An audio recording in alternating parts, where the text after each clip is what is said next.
This month on Inside More, we'll show you some phenomenal food to warm you up on a cold day. And we'll show you how Moore's economy is overcoming challenges in a miraculous way. But first, we'll see how tap architecture is turning Moore's Central Park into a history lesson for the ages. That's all coming up right now.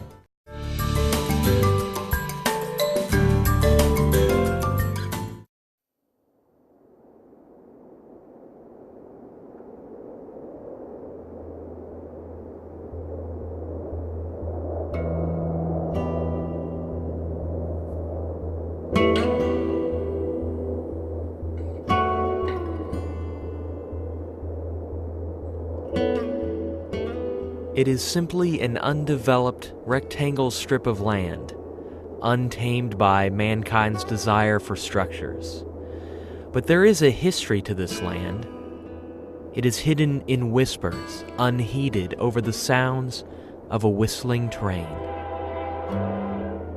The tracks that run down the east side of the park are the same tracks that brought those early settlers. The buffalo roamed there. The Chisholm Trail passed very close to here, so the history of this park is the history of Oklahoma.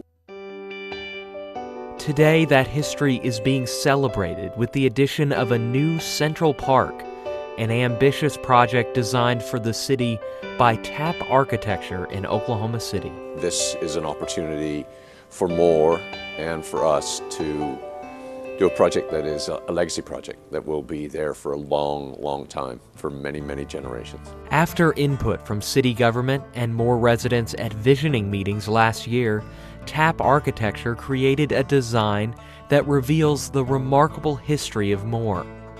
Large grassy areas in the park will remind visitors of the days when buffalo was king of the prairie. Some people just want to go to a park and throw a frisbee around or lay a blanket down and watch the sun go down. So, that's done on purpose to provide spaces for people to use the park in that way. The historical tour continues appropriately with a trail, an homage to the early days of wagon trains riding down the Chisholm. We are very much interested in that trail being a chronology of the history of the site, so that from one end of the trail to the other end of the trail, you'll have an opportunity to learn about the history of the site. The arcing trail, almost a mile long, was designed to pass by many of the amenities in the park, including the community center and the aquatic center. I know my son in particular, when he saw some of the pictures, he couldn't wait, There's something about a water slide that's just like people gravitate toward, especially if you're an 11-year-old kid. But there is one pesky problem that has plagued the site from day one.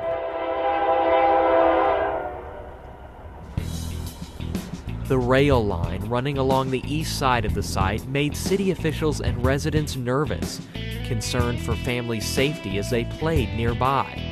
But instead of ignoring it, TAP has decided to embrace it. The rail line is a very important part of the history of the site. Part of the park will tell the story of the rail and how important the Santa Fe line was to the development of Moore.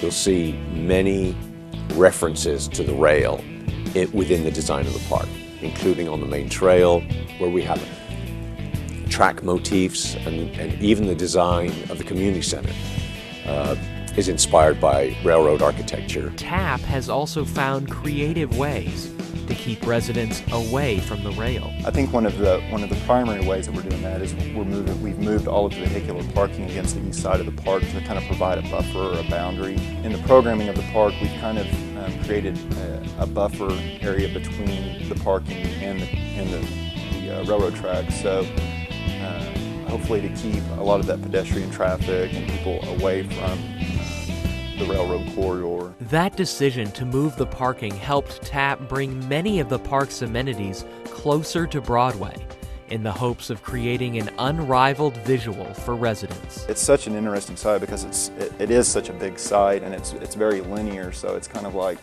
how do we activate that so that when people drive by, they don't just drive by and see a building out in the middle of a field, And that was one of the things that we were really concerned about, and that's why we brought everything up to the street. So, as you drive by, you get to kind of experience that. As a Moore resident himself, Jason has provided unique insight for the design and layout of the project. I've been to the community center that the city has now, and I've experienced the problems that they have and the struggles that they have and the things that are lacking in that facility. So it's been kind of nice to bring that to bear on the project and say, how can we make this facility operate better and meet the needs of the citizens. Embracing the history of the site and dealing with the design challenges has not been an easy task for Anthony and his team, but he understands why building this park is so important to the city. I think the park in many ways will embody the spirit of Moore, the strength of Moore. Anything worth doing is worth doing well, and this is such an important project in the life of Moore, the city of Moore, that yeah, of course, I think every bit of the planning and thought and design has been worth it. For more information on the history of the site and renderings of the park, download the city's Central Park Long-Range Master Plan at cityofmoore.com.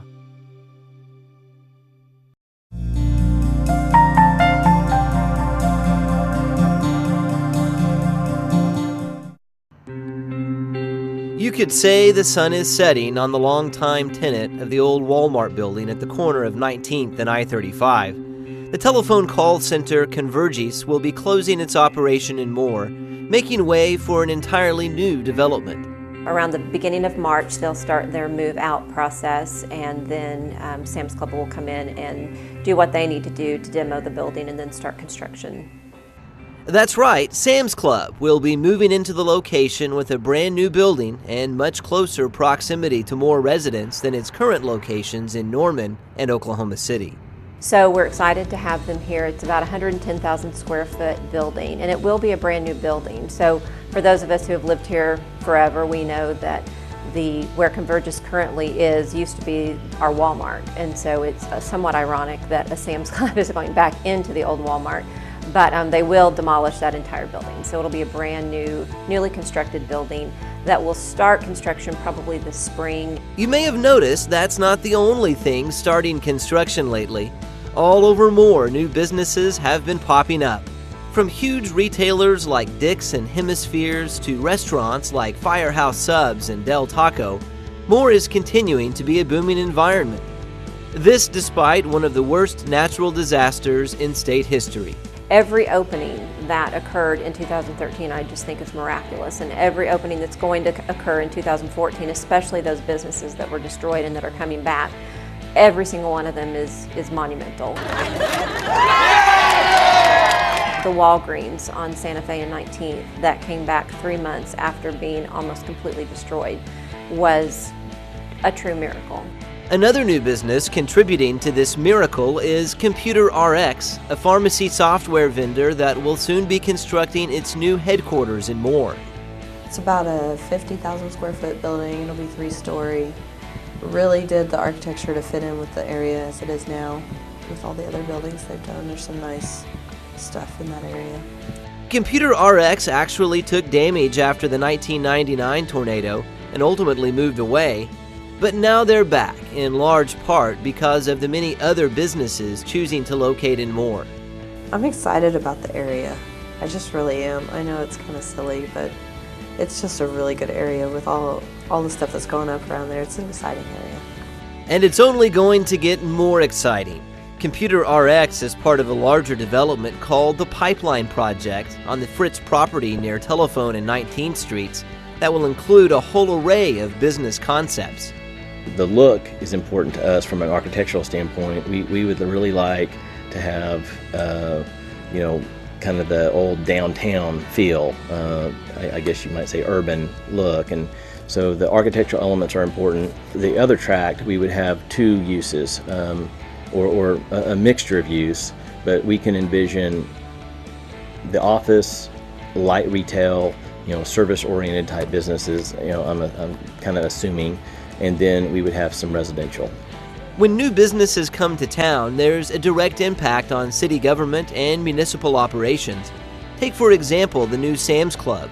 A business like that can average anywhere from $100 a square foot up to $250 a square foot, but that's how you would measure their sales. And so if you would just take an average of maybe $175 a square foot and it's a 110,000 square foot building, then you can do the math on what their average annual sales might look like.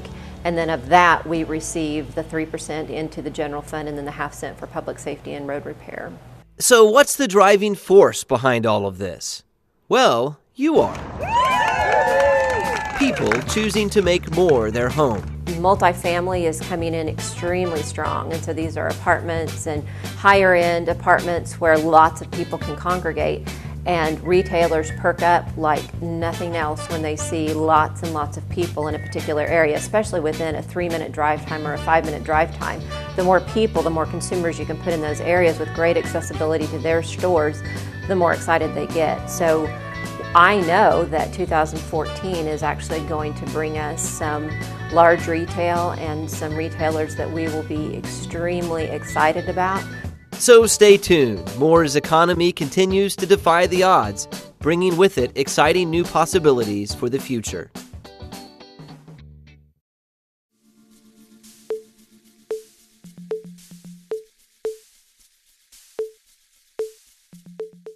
You can close your eyes and just smell the broth and you know it's pho. Welcome to Pho Laon. Their specialty, pho. Pho is basically a beef broth soup.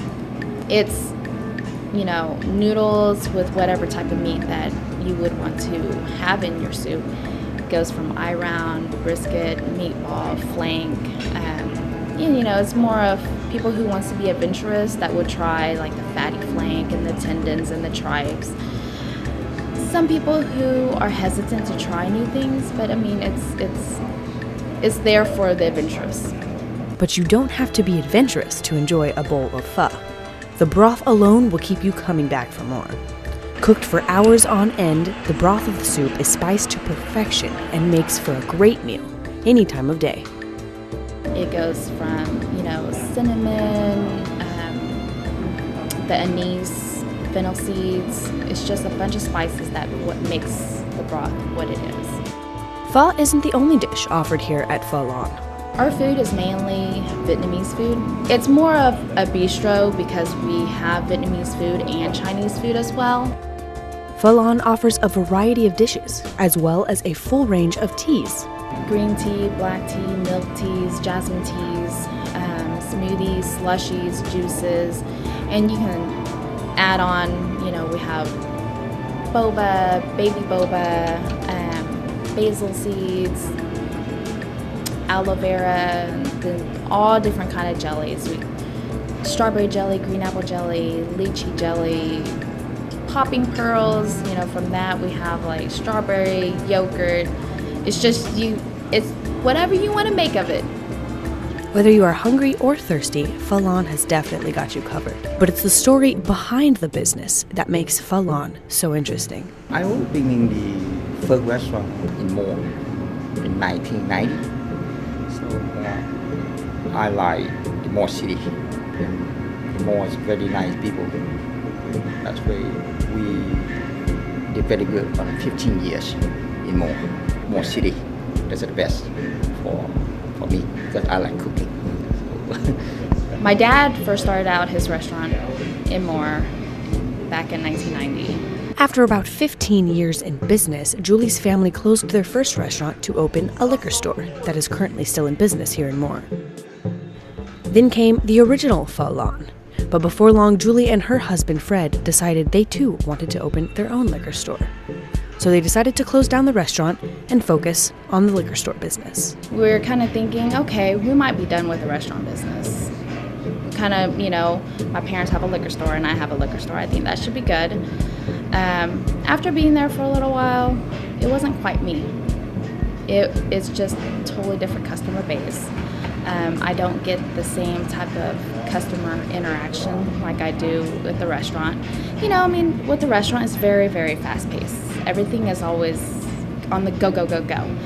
And I grew up in the restaurant business to where I'm used to that.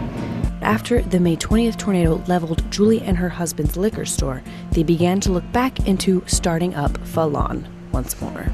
That was kind of more of a push for us to start another restaurant. And so here we are today in Moore, and I love it. I mean, it's just the people and, you know, where we're at. I love it here. Julie and her family have been in Moore since the 90s, and they don't plan on leaving anytime soon. I don't think, you know, with all the tornadoes and stuff like that, I don't think we would ever leave, just because this is our home. For more info on Pho Laon, refer to the following contact information.